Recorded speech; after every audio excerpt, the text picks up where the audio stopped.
नमस्कार, मेरा नाम डॉक्टर अनुपम कुमारी है। मैं एक गायनेकोलॉजिस्ट और इनफर्टिलिटी स्पेशलिस्ट हूँ और मैं इंदिरा आईवीएफ पटना की कंकड़बाग शाखा में कार्यरत हूँ। आज जो टॉपिक हम डिस्कस करने जा रहे हैं वो है आईवीएफ में सफलता दर को कैसे बढ़ाया जाए। सबसे पहले हमें ये डिसाइड करना होता है कि ऐसे कौन से पेशेंट हैं जिनको प्रेगनेंसी करने के लिए आईवीएफ तकनीक की ज़रूरत है। इस रेफरेंस में हम इसे दो तरीके से देख सकते हैं। एज अ पेशेंट आप क्या कर सकते हैं अपने लिए आईवीएफ की सफलता को बढ़ाने के लिए, और दूसरा एज अ डॉक्टर हम क्या कर सकते हैं आपकी आईवीएफ की सफलता दर को बढ़ाने के लिए। एज अ पेशेंट आपको स्ट्रेस फ्री रहना है, स्ट्रेस को अवॉइड करना है, एक बैलेंस डाइट लेना है, हेल्दी बैलेंस डाइट लेना है जिसमें कि एडिक्वेट अमाउंट में प्रोटीन, विटामिन्स और मिनरल्स हो, एक हेल्दी लाइफस्टाइल मेंटेन करना है, जंक फूड्स को अवॉइड करना है। आपको यदि किसी भी तरह का एडिक्शन है टोबैको और अल्कोहल, उसे क्विट कीजिए, उसे छोड़ दीजिए। अपनी बॉडी वेट को हेल्दी बीएमआई रेंज में लाइए। यदि आप ओबेसिटी से ग्रसित हैं अपने बॉडी वेट को कम कीजिए और अपने लिए पॉजिटिव सोच रखिए। इन सब चीज़ों को यूज़ करके आप अपनी तरफ से आईवीएफ की सफलता को काफ़ी बढ़ा सकते हैं। दूसरा, एज अ डॉक्टर हम क्या कर सकते हैं आपकी सफलता को बढ़ाने के लिए। ऐसी बहुत सारी लेटेस्ट टेक्नोलॉजीज़ नई आ गई हैं जिसे हम प्रयोग में लाकर आपकी आईवीएफ की सफलता को काफ़ी बढ़ा सकते हैं। सबसे पहला, लेज़र असिस्टेड हैचिंग। कभी कभी भ्रूण बच्चेदानी की परत में चिपक नहीं पाता है, वो अपनी बाहर की लेयर जिसे हम ज़ोना पेल्यूसिडा बोलते हैं उसे ब्रेक नहीं कर पाता है। लेबोरेटरी में लेज़र की मदद से भ्रूण ट्रांसफ़र करने से पहले हम उसकी ज़ोना पेल्यूसिडा वाले लेयर में होल करते हैं जिससे भ्रूण को बच्चेदानी के अंदर हैच करने और इम्प्लांटेशन में काफ़ी मदद मिलती है। दूसरा, ब्लास्टोसिस्ट कल्चर।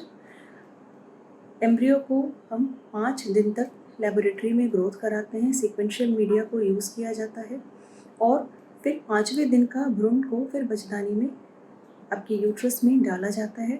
इससे आपका सक्सेस रेट काफ़ी इम्प्रूव होता है। तीसरा है इंट्रासाइटोप्लाज्मिक स्पर्म इंजेक्शन, ICSI। पहले ICSI को severe cases of male infertility के लिए यूज़ किया जाता था, मगर अब हम इसे हर वैसी जगह प्रयोग में ला सकते हैं जहाँ पर हमें लग रहा है कि फर्टिलाइजेशन होने में दिक्कत हो सकती है, जैसे कि अनएक्सप्लेन्ड इनफर्टिलिटी, या अगर किसी महिला के रिट्रीव किए हुए एग्स की संख्या काफ़ी कम है and there is maximum need to increase fertilization, तो हम इंट्रासाइटोप्लाज्मिक स्पर्म इंजेक्शन तकनीक को यूज़ कर सकते हैं। इसमें हम एग के साइटोप्लाज्म में स्पर्म को डायरेक्टली इंजेक्ट करते हैं। चौथा है freeze all embryo IVF cycle. पहले फ्रेश एम्ब्रियो ट्रांसफ़र को मोस्ट ऑफ द पेशेंट्स में प्रेफर किया जाता था, लेकिन अब vitrification techniques for freezing and thawing इतनी विकसित हो गई है कि हम एम्ब्रियोज को फ्रीज़ कर सकते हैं। इससे इसके बहुत सारे फ़ायदे हैं। जैसे यदि किसी पेशेंट में ओवेरियन हाइपर स्टिमुलेशन की संभावना ज़्यादा है, उसके लिए काफ़ी मददगार साबित हो सकता है। दूसरा, बहुत सारे पेशेंट्स में ऐसा होता है कि during ovarian stimulation earlier hormones की लेवल बहुत बढ़ जाती है, सेरम प्रोजेस्टेरोन की लेवल बढ़ जाती है, तो उस साइकिल ट्रांसफ़र करने से फिर फेलियर की संभावना ज़्यादा होती है। तो हम एम्ब्रियोज को सारे को फ्रीज़ कर सकते हैं और फिर उसे नेक्स्ट साइकिल में ट्रांसफ़र कर सकते हैं। और इसके बाद pre implantation genetic testing for aneuploidies. इसमें एम्ब्रियो को ट्रांसफ़र करने से पहले क्रोमोसोमली टेस्ट किया जाता है, उसके सारे क्रोमोसोम्स को चेक किया जाता है और फिर उन सारे में से जो हेल्दी एम्ब्रियोज रहते हैं उन्हें सेलेक्ट करके ट्रांसफ़र किया जाता है। इसके बहुत सारे फ़ायदे हैं। पहला, आप 99% आश्वस्त हो सकते हो कि क्रोमोसोमली आप में जो एम्ब्रियोज डाले जा रहे हैं वो हेल्दी हैं। दूसरा, हम सिंगल एम्ब्रियो को सेलेक्ट कर सकते हैं फॉर ट्रांसफ़र। इससे आपकी ट्विन प्रेगनेंसी की संभावना और उससे होने वाले कॉम्प्लिकेशंस की संभावना काफ़ी कम हो जाती है और आपका सक्सेस रेट भी।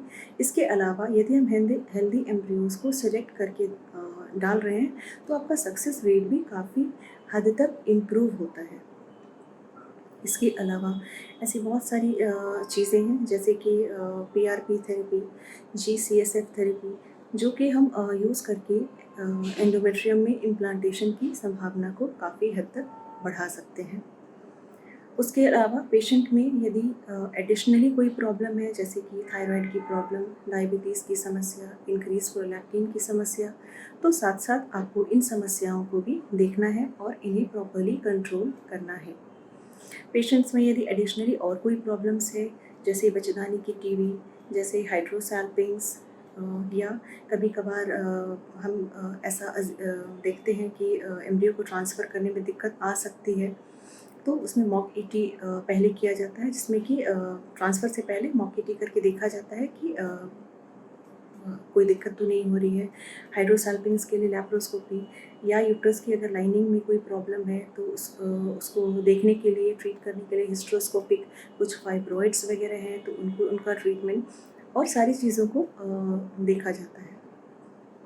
तो सबसे लास्ट मैं ये बोलना चाहूँगी कि आप एक राइट डॉक्टर सेलेक्ट कीजिए अपने लिए, एक राइट क्लिनिक सेलेक्ट कीजिए अपने लिए, ये भी उतना ही इम्पॉर्टेंट है और पॉजिटिव सोच के साथ क्लिनिक को अप्रोच कीजिए।